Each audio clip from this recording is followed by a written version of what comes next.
poder me conquistou, teu poder me conquistou, o poder da tua palavra me conquistou, teu poder me conquistou, teu poder me conquistou, o poder da tua palavra me conquistou.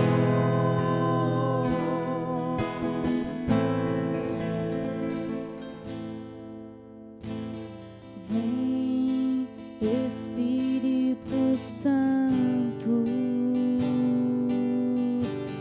vem, Espírito Santo, vem, vem, Espírito Santo, nesse lugar.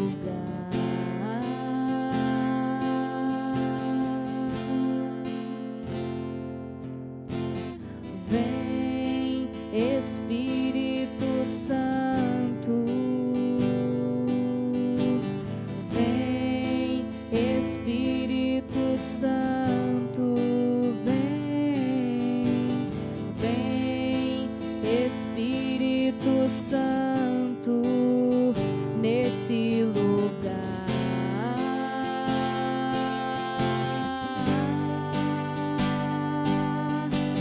Desce sobre nós, ó fogo abrasador, vem nos incendiar, acende em nós a chama do amor, vem com poder, Senhor, desce sobre nós, ó fogo abrasador, vem nos incendiar, acende em nós a chama do amor, vem com poder, Senhor.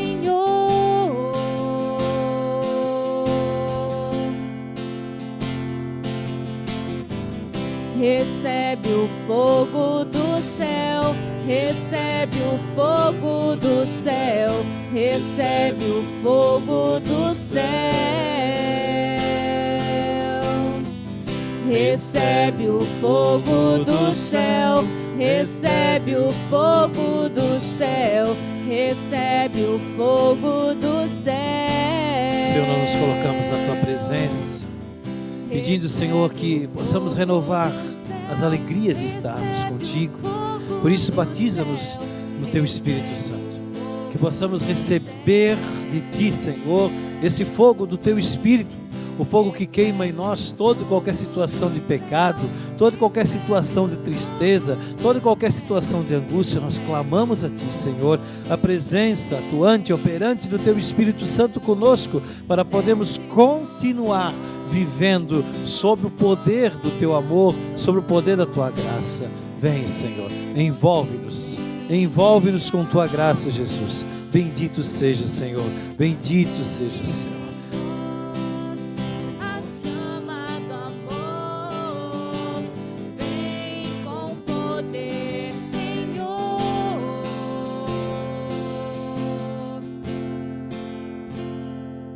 Bendito seja. Pelo sinal da Santa Cruz, livrai-nos Deus, nosso Senhor, dos nossos inimigos, em nome do Pai, Filho e Espírito Santo. Amém. Olá, irmão, louvado seja Deus, nós estamos aqui reunidos no programa Teu Poder Me Conquistou. Talvez seja a primeira vez que você vai acessar o nosso canal e ver esse programa. Então, meu nome é Jamir José, sou fundador da Comunidade Católica Transfiguração, situada na Casa Mãe em Itajaí, mas também temos casa de missão em São Bonifácio, Garopaba, em Coronel João Sá, na Bahia. Nós somos de Santa Catarina. Quero trazer nesse primeiro momento a palavra de Deus para você do livro de Romanos, no capítulo 8, a partir do versículo 28. Romanos 8, a partir do versículo 28. E quero trazer como tema para fixar na nossa mente, no nosso coração, tudo concorre para o bem dos que amam a Deus. Tudo. Veja só, eu gosto muito dessa palavra na Bíblia. Quando o anjo, ele se apresenta para Nossa Senhora e faz a proposta da salvação a Maria, ele vai terminar a frase dizendo: para Deus nada é impossível. Então ele está dizendo: para Deus tudo é possível. Da mesma forma, Jesus vai dizer para aquele homem que tem um filho lá, epilético e tal, ele vai dizer: tudo é possível ao que crê. Tudo é possível ao que crê. Tudo que pedirdes em oração, crede que o tens recebido e ser-vos-á dado. Várias vezes essa palavra aparece. O tudo de Deus é tudo. É tudo. Talvez você me questione dizendo: tá, mas eu tenho rezado e Deus não tem me dado tudo. Então, tudo que você pede a Deus realmente é justo? Às vezes nós queremos que Deus faça a nossa parte. A nossa parte, dificilmente Deus vai fazer. Às vezes nós queremos que Deus nos ensine de novo coisas que nós já sabemos, mas que ainda não praticamos. Então, o que acontece é que precisamos praticar. Precisamos praticar as obras do Senhor. Às vezes esperamos que o Senhor venha, nos pegue pela mão e nos leve. Não, não. O Senhor nos ensina a dar passos. E nós precisamos dar os passos ensinados por Ele. Então, a palavra de Deus, aqui no livro de São Paulo aos Romanos, diz assim: aliás, sabemos que todas as coisas concorrem para o bem daqueles que amam a Deus, daqueles que são os eleitos segundo os seus desígnios. Olhe bem, quem ama a Deus, quem ama de verdade a Deus, são os eleitos segundo a determinação, a visão de Deus. Segundo aquilo que Deus, até de antemão, já preparou, Deus já sabia. Então, meu irmão, não é um amar a Deus, é aquela coisa que a gente pergunta: quem ama a Deus? Eu não. Que amor é esse? O amor, quem ama a Deus vive uma vida comprometida com Deus. Não vive uma vida, hoje eu vou na igreja, amanhã eu não vou, né? Eu participo do movimento A, B, C ou D, mas eu só sou do movimento quando eu estou lá. E quando eu estou em casa ou no trabalho, eu vivo do jeito que eu bem entendo. Não. Quem ama a Deus é comprometido com, vou dizer assim, com Jesus Cristo. Quem é comprometido com Jesus Cristo se chama cristão. O cristão é aquele que vive a unção de Jesus Cristo. O cristão é um imitador de Cristo. Aquele que segue, que busca seguir os passos de Jesus Cristo. Então vamos voltar ao versículo. Todas as coisas concorrem para o bem daqueles que amam a Deus, daqueles que são os eleitos segundo os seus desígnios. E aí vem: os que Ele, Deus, distinguiu de antemão, também predestinou para serem conformes à imagem de seu Filho, imagem de Cristo, a fim de que este, Jesus, seja o primeiro entre uma multidão de irmãos. Veja bem, eleitos, né, separados, predestinados para sermos filhos conforme a imagem do Filho. A imagem do Filho.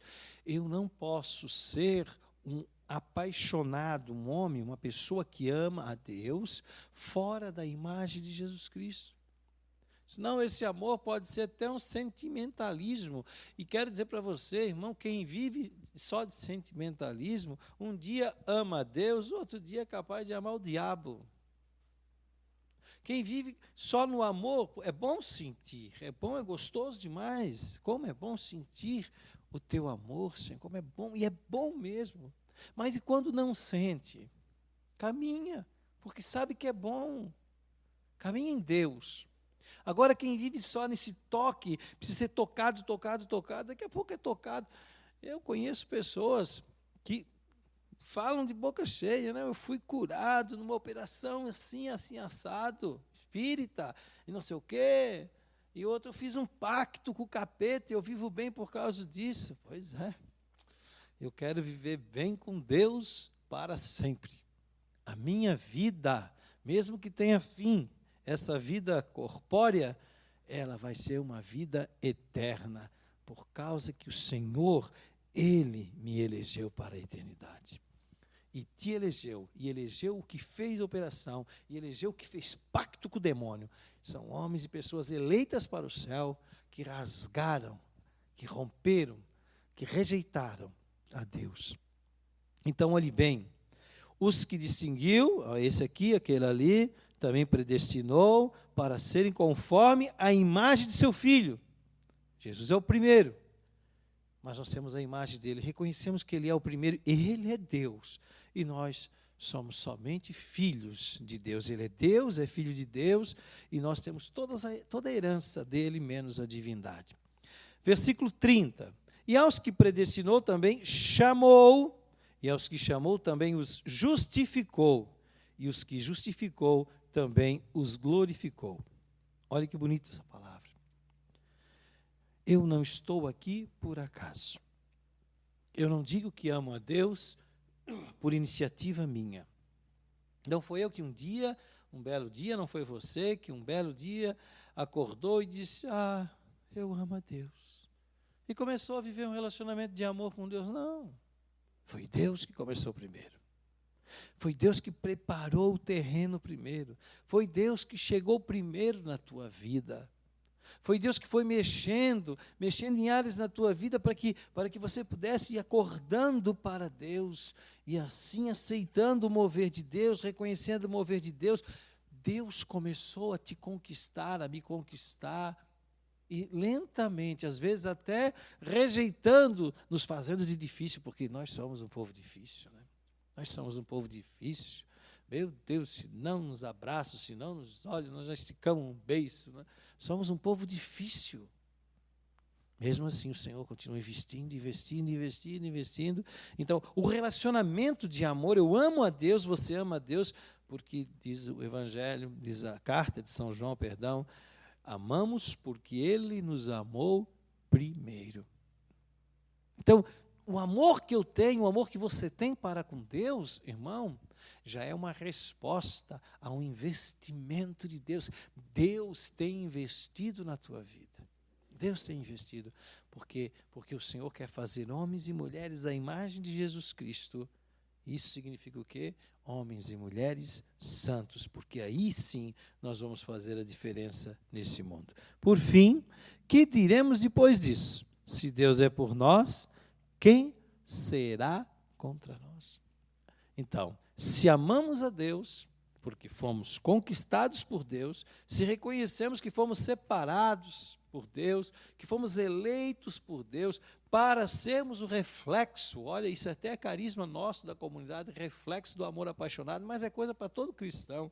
Se reconhecemos isso, se vivemos isso, mesmo nos dias ruins, o que poderá nos derrubar?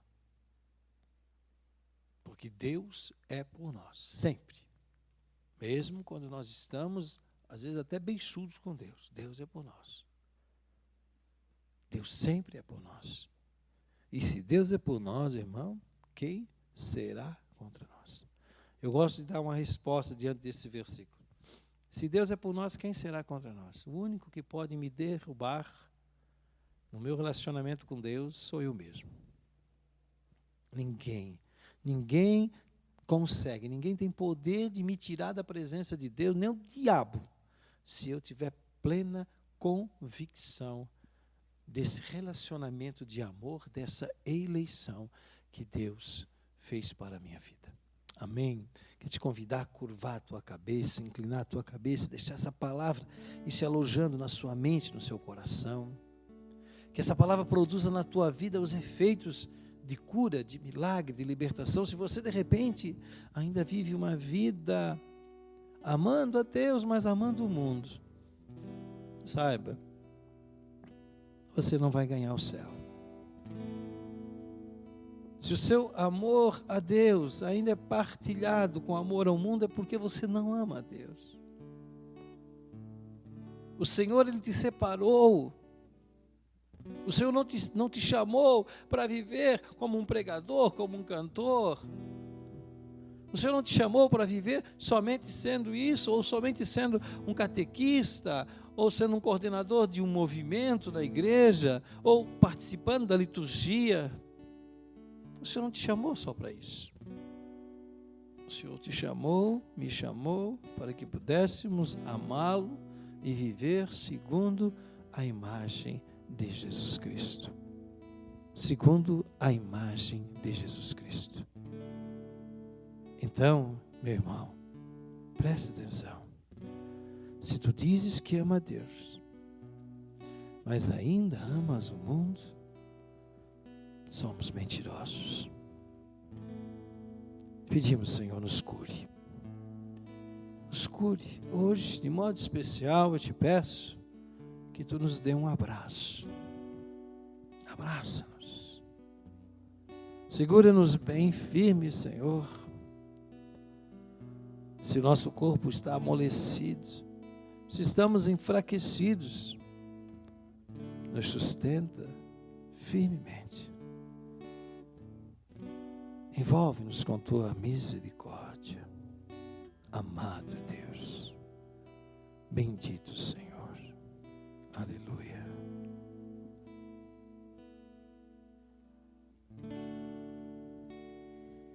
Que não seja eu, que não volte a ser eu, que nunca mais seja eu a te ferir. Que não seja eu, que não volte a ser eu, que nunca mais seja eu a te ferir. Seu sangue precioso,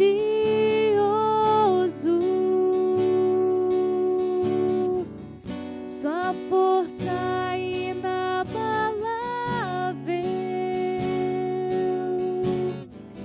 seu amor infinito quase se esgotou por mim.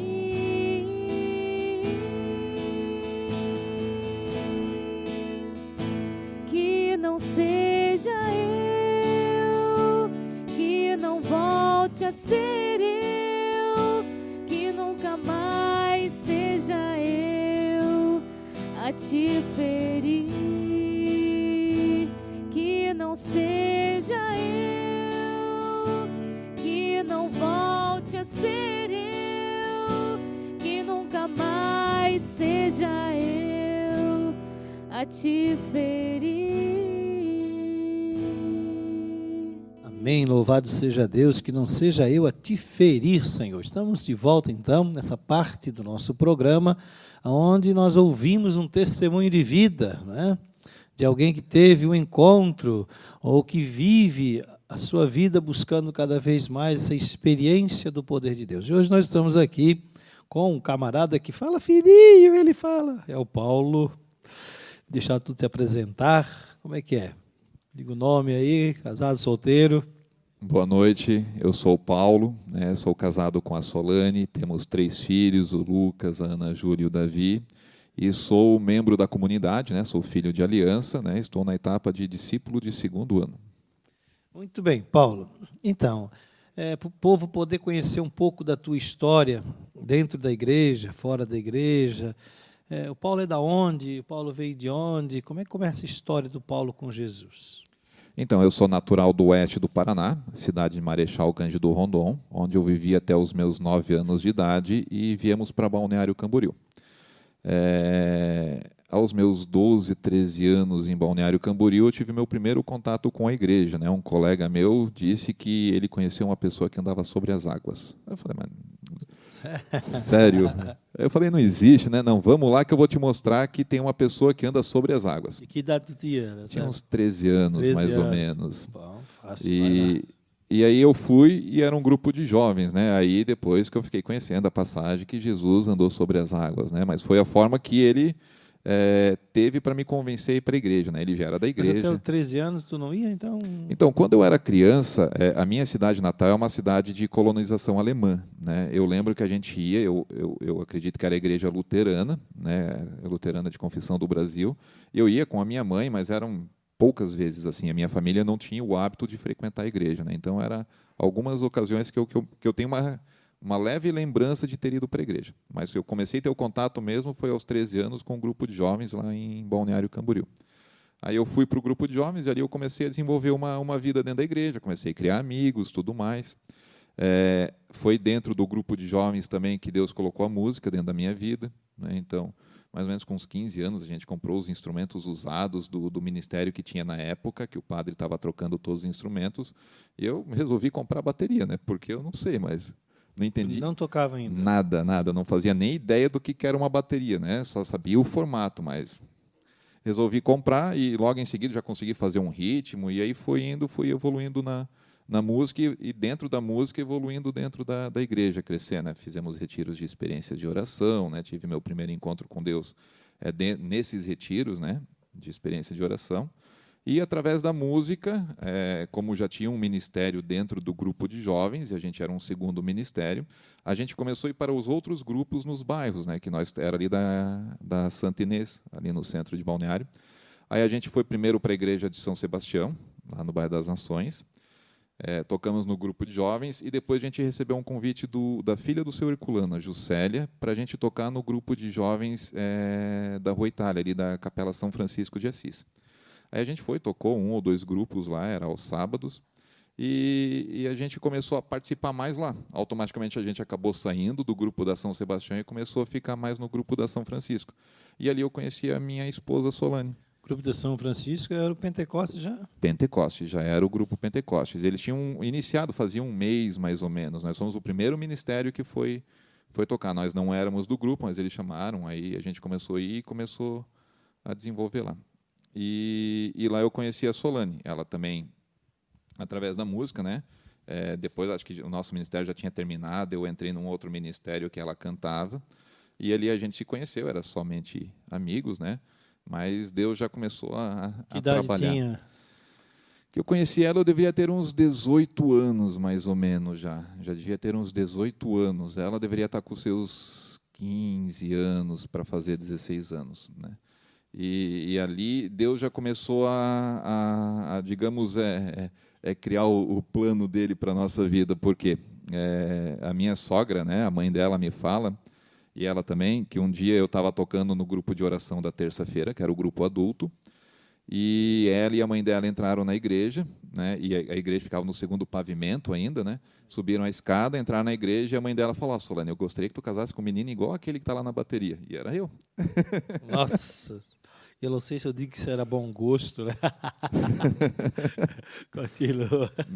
Então, e ali eu e a Solane começamos a nos conhecer, né? Começamos a namorar no show do Vida Reluz que teve aqui na Marejada, no dia 1º de novembro de 1998. Tava lá.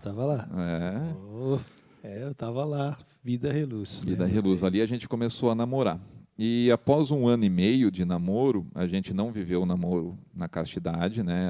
Após 1 ano, a gente começou a ter relação e a Solane engravidou. Aí ela engravidou do nosso filho Lucas. A gente continuou na igreja, a gente casou, né? Continuamos na igreja. Eu comecei a fazer faculdade, né, de contabilidade na Univale. Participamos da fundação da comunidade Maranatá, que foi o Talevi que fundou. E 3 anos depois, a Solane engravidou. Nós já estávamos casados. Ela engravidou da minha filha, Ana Júlia. E como eu já estava há uns 2 anos na faculdade, a gente tinha o outro filho pequeno, Lucas, né? E trabalho, e faculdade, e agora com 2 crianças, a gente começou a se afastar da igreja. Não tínhamos mais tempo para Deus, né? Tínhamos que cuidar da nossa vida, tínhamos que cuidar dos nossos filhos, né, do trabalho, do estudo, e a gente começou a se ausentar da igreja, eu e ela, né? E aí a gente viveu praticamente 10 anos afastados da igreja, com aquela consciência de que já sabíamos o que era certo. Ia na missa, nada? Nada. Nem Natal, Páscoa, nada. Afastados completamente. e com aquela certeza de que não estávamos fazendo algo errado. Por quê? Vivi uma vida dentro da igreja, 10 anos eu já tinha passado dentro da igreja, já tinha tocado, tinha feito de tudo, né? Já fiz a minha contribuição para o reino de Deus. Não era nem a questão de eu ter feito a minha contribuição, era que eu já sabia o que era certo e o que era errado. Eu não precisava mais, esse era o sentimento, né? Então, eu não vou lá porque vai ser mais do mesmo, então o que vai ter eu já sei, então eu não preciso ir. Era um bom cidadão, um bom pai de família, né? Eu acreditava que era, né? Um bom pai de família, um bom esposo, um bom cidadão, parava no sinaleiro, dava esmola quando vinham pedir, eu achava que isso era o suficiente. E nesse período que a gente se afastou, a minha vida profissional começou a crescer, né? Eu fui ter um bom trabalho, eu comecei a dar aula na faculdade, eu dei aula em 3 universidades, né? Uniaselv, Univale, no IFES, aqui em Itajaí também. Só que nesse mesmo tempo que a minha vida profissional começou a crescer, como eu me afastei de Deus, eu comecei a procurar algo para substituir a falta de Deus que eu tinha na minha vida, mas que eu não sabia, né? Eu não sabia que era a falta de Deus. E eu comecei a encontrar a bebida. A bebida começou a ser o meu refúgio, né? Eu comecei a beber normalmente, uma cervejinha numa festa, outra cervejinha, socialmente, e aos poucos eu comecei a me aprofundar na bebida, né? Esse período que a gente estava afastado da igreja, eu me aprofundei violentamente. Eu fui, bem dizer, para o fundo do poço. Por quê? Eu bebia em torno de 12, 14, 15 latinhas de cerveja todos os dias. No final de semana eu aumentava a quantidade, porque era final de semana e podia beber. Mas durante a semana eu bebia muito. 12 por dia? No mínimo. Era mais ou menos assim, eu acordava, eu ia trabalhar, eu tomava umas 2 latinhas antes de trabalhar, de café da manhã. Eu saía às 11h30 para vir para casa almoçar, eu tomava mais umas 3 latinhas. 1h30 eu ia para o escritório, eu tomava mais 1 ou 2 latinhas. Aí eu saía do escritório umas 5 horas da tarde para ir dar aula na Uniaselv em Jaraguá. Aí, como eu levava em torno de 1h30, mais ou menos por causa do horário, para fazer esses 100 quilômetros de viagem, eu tomava mais umas 6, 7 latinhas nessa viagem, e para voltar eu tomava mais umas 4 latinhas. Então, eu acho que, no mínimo, para não exagerar, era no mínimo umas 12 latinhas por dia que eu tomava. Tu era movido a latinha, movido a cerveja. Eu era movido a álcool. E, por incrível que pareça, o meu carro ele chegava a criar barata dentro, porque como eu comprava latinha em posto de combustível, eu pegava a sacolinha, né, deixava a sacolinha bebendo e amassando e botando ali, enchia a sacolinha, eu amarrava e botava para o banco de trás. E, às vezes, meu carro chegava a estar com umas 20, 30 daquelas sacolinhas, porque era só eu que andava com ele. A Solane tinha um outro carro para andar com as crianças, e eu andava com o carrinho mais velhinho, digamos assim, que daí enchia de latinha. Polícia Federal chegou a me parar em blitz, no pedágio, perguntar quem eu era, de onde eu estava vindo, mostrar a carteira de contador, e carro da empresa, e estar com um laptop, material de escola, tudo, mandar eu seguir viagem, que estava tudo certo. Ou seja, era algo assim inexplicável, né? Porque eu estava literalmente no fundo do poço em relação à bebida. Só que, para mim, eu não estava. Eu não enxergava dessa forma, eu enxergava que estava normal, que estava tudo certo, que eu bebia só porque eu gostava, que a hora que eu quisesse eu parava de beber. Só que hoje eu vejo que tudo que eu ia fazer, eu procurava uma justificativa. Aí a Solane me convidava, Paulo, vamos levar as crianças na praia. Eu falei, lá tem que vamos lá na praia. Mas eu não estava pensando em ir na praia, me divertir com os meus filhos, com a minha esposa. Estava pensando porque lá teria o quiosque e lá eu poderia beber. Então, tudo eu começava a fazer se tivesse condição de beber. Se era para fazer alguma coisa que eu não poderia beber, eu já não tinha vontade de fazer. Paulo, vão na igreja? Não. Não. Não tem bebida. Embora... As festas da igreja do ia. Ah, Senhor amado.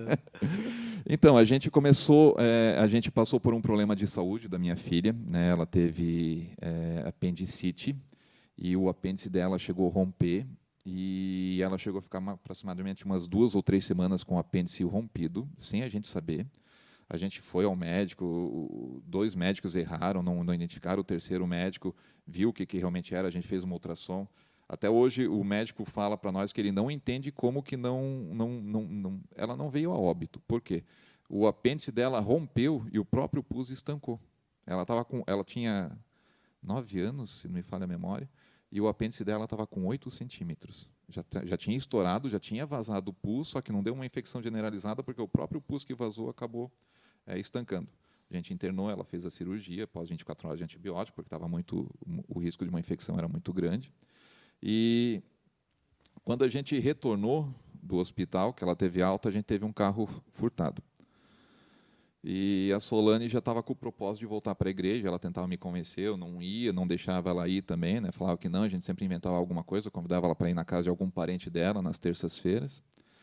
Até o dia que a gente estava saindo, que ela me convenceu, a gente estava saindo para ir para a igreja e ligaram. A gente já tinha fechado a casa. E eu falei, não vamos voltar. Ela falou, eu vou voltar a atender. A hora que ela atendeu, era da delegacia do Monte Alegre, dizendo que tinham encontrado o nosso carro. Só que o nosso carro já estava há mais de uma semana com eles. E eles deixaram para ligar justamente na terça-feira que a gente estava indo para o grupo de oração.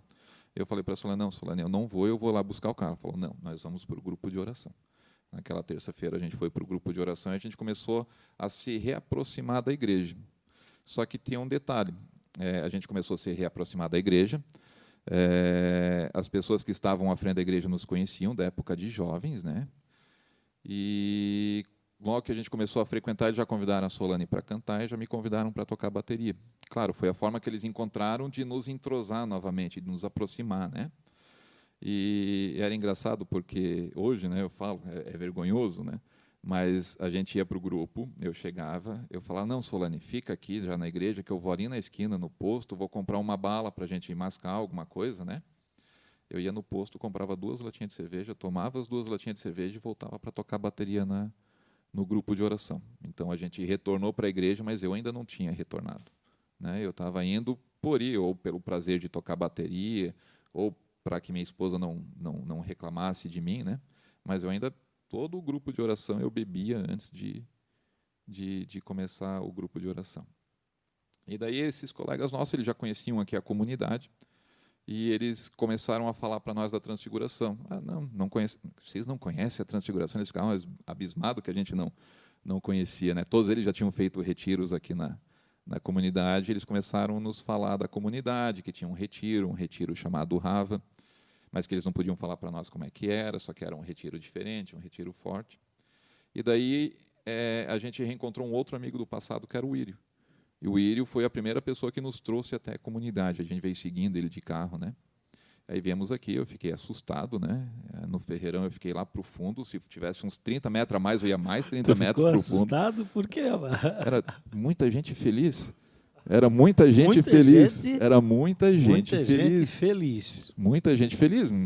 Eu fiquei lá no cantinho, fui indo, e se tivesse mais uns 30 metros de Ferreirão, eu ia mais 30 metros para o fundo, porque era o mar pulou e não sei o quê, e feriu o mar, e todo mundo... Era muita felicidade para mim. E daí a gente resolveu fazer o retiro aqui na comunidade, o Rava. Foi uma luta muito grande.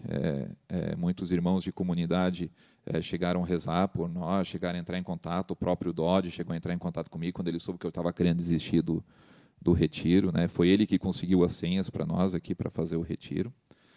E quando a gente veio, eu ainda brincava com a Solane, não, porque se tiver alguma coisa que for contra a igreja, se eles não deixarem nós dormir juntos, se eles falarem qualquer coisa, eu vou embora e não vou ficar e não sei o quê. Tu falava para ela? Sim, chegando aqui, entrando para a comunidade, a hora que a gente passou ali no posto, no Santa Rosa, o tempo começou a fechar e começou a chover. Eu falei, não, Solane, vamos voltar para casa, as crianças estão sozinhas, vamos voltar para casa. Claro, já era o meu subconsciente sabendo, provavelmente, que eu teria uma grande mudança, querendo lutar para que, ou as forças do mal mesmo, né, para que eu não viesse para cá. No fim, vim, né, cheguei até meio bêbado. Eu fui para casa umas 4 horas da tarde, bebendo, né, então cheguei meio bêbado, meio vermelho. Os meus servos até me olharam, né, no outro dia, eu estava vermelho ainda, alemão, né, e vim, fiz o retiro. E eu lembro ainda que depois que a gente viveu o primeiro momento, na primeira manhã, você fez a pergunta, né, se alguém queria comentar algo que queria deixar. Aí eu lembro que eu falei ainda que eu queria largar o tabagismo e o alcoolismo. E eu fui vivendo o retiro. E o retiro, quando terminou o retiro, choveu muito, muito. Quase alagou a cidade toda. Acho que o padre quase não conseguiu chegar para rezar a missa. E aquela chuva ali, eu acho que ela me lavou completamente. Porque até às vezes as pessoas perguntam, qual foi o teu momento do retiro? Eu não cheguei a ter um momento assim específico, falar, esse banho de chuva. O banho de chuva. O banho de chuva talvez foi a situação que tenha me lavado. Aí eu lembro que eu fui pegar o carro depois da missa, estava chovendo, meu carro estava com o pneu furado, foi um transtorno. A minha vontade foi sair da comunidade e não voltar mais, mesmo depois da hora que acabou o retiro.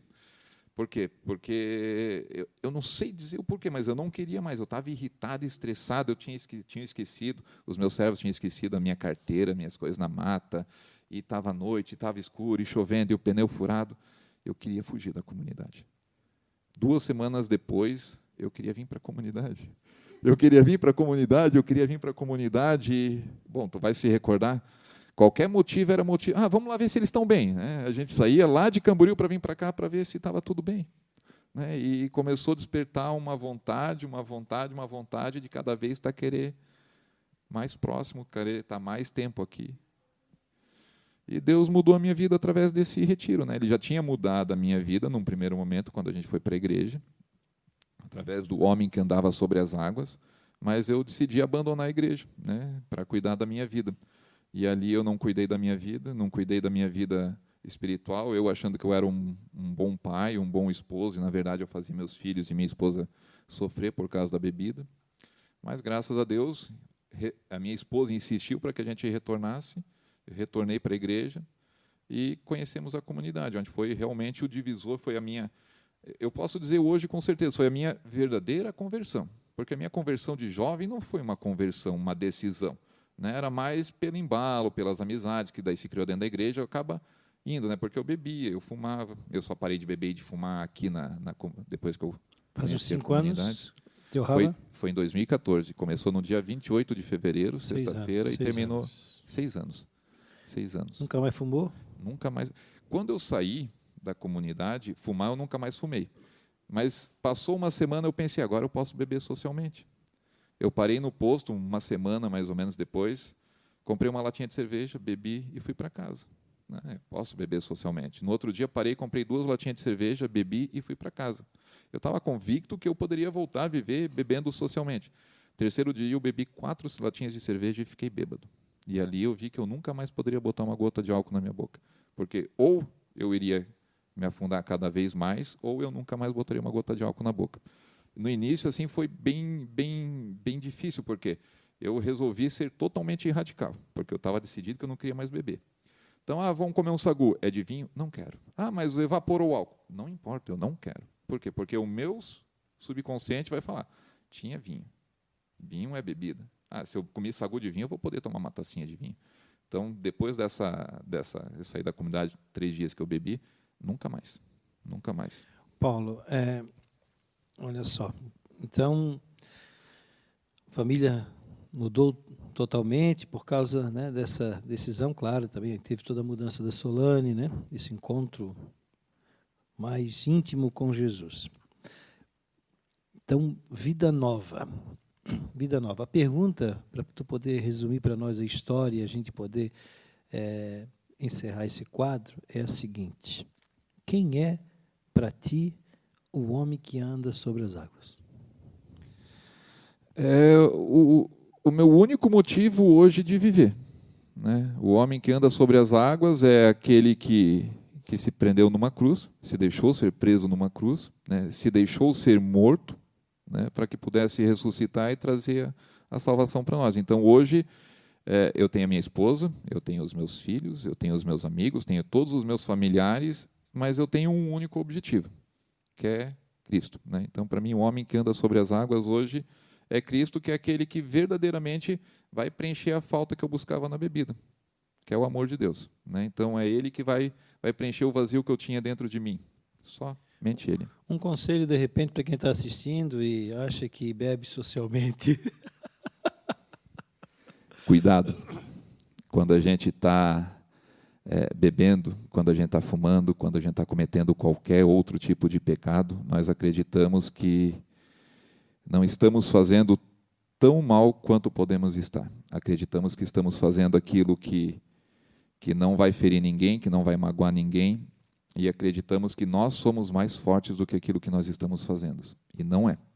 Não é, nós somos fracos. Nós nos deixamos ser manipulado pelo nosso pecado, seja ele tabagismo, alcoolismo, drogadição, vida sexual desregrada, você se torna escravo. E a partir do momento que você se torna escravo, você não enxerga mais como errado. Então, o conselho que eu te dou é, se alguém fala para ti que aquilo que você está fazendo é errado, pare e pense. porque provavelmente deve ser errado. Se você sente carência, sente falta de algo, não é nessas coisas que você vai conseguir suprir a tua carência. Tua carência tu só vai conseguir suprir estando perto de Deus. Eu falo para minha esposa, para os meus filhos, eu acredito que nós nascemos com um propósito, que é amar e ser amado por Deus. A partir do momento que a gente rompe esse propósito, a gente se afasta de Deus, a gente passa a ter um vazio muito grande dentro da gente. E a gente procura suprir esse vazio com todas as outras formas que o mundo oferece. Só que nenhuma delas vai suprir esse teu vazio de forma definitiva. Talvez enquanto você está bêbado, enquanto você está drogado, enquanto você está vendo a pornografia, naquele momento você se satisfaz, mas no outro dia você precisa de novo. Com Deus não. Com Deus, a partir do momento que você está com Ele, que você tem o amor dEle, Ele te satisfaz. E não é algo passageiro, é algo duradouro. Muito bem, grande pregador da palavra. Paulo, obrigado, viu? Que Deus abençoe tua vida, tua família. Vamos junto para frente. Amém. Amém. Valeu.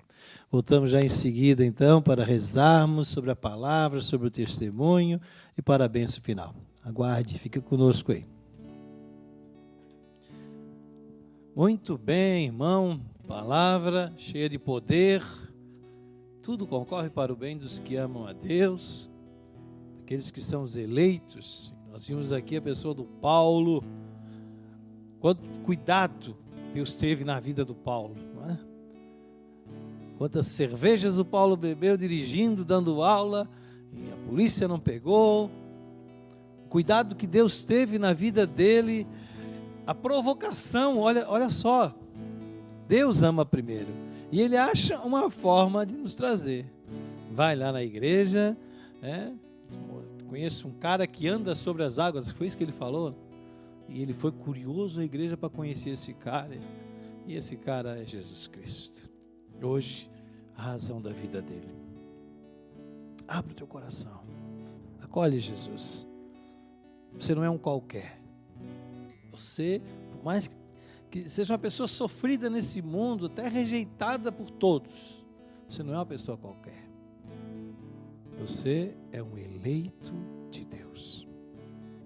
Quero pedir sobre a tua vida que a bênção do Senhor te alcance, com cura, milagre, libertação, restauração, avivamento. Que a bênção de Deus chegue na sua vida e transborde para todos aqueles que fazem parte da tua família.